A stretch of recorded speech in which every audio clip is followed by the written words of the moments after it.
En 2023, au-dessus d'une ligne de tranchées déchirée par la guerre, un opérateur ukrainien guide un drone de combat avec une précision chirurgicale.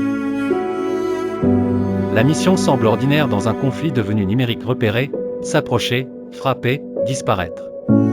Rien, en théorie, ne doit arrêter le geste. À l'écran, la terre secouée par les explosions apparaît comme un relief gris et brun.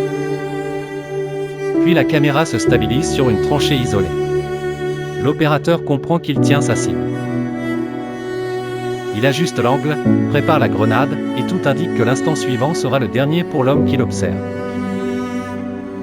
Mais en s'approchant encore, il distingue autre chose qu'un uniforme ou une arme. Le soldat russe est blessé. Il n'est plus en position d'attaque. Il n'a pas de fusil.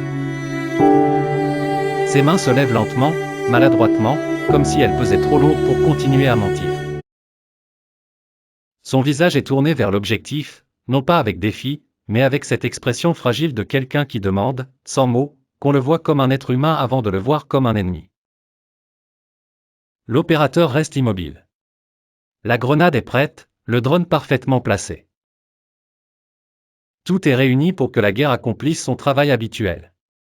Il pourrait appuyer, terminer la séquence, rejoindre la logique simple des ordres et des calculs. Pourtant, il hésite. Cette hésitation dure à peine quelques secondes, mais elle semble ouvrir un espace immense entre deux mondes. Alors il prend une décision inattendue. Il ne largue pas la grenade. Il recule le drone, l'éloigne de la tranchée, fait demi-tour et quitte la zone. Le soldat reste vivant. Ce geste ne met pas fin à la guerre, ni à sa brutalité. Il ne change pas le front, ni le cours du conflit. Mais il rappelle quelque chose que la technologie tend parfois à effacer.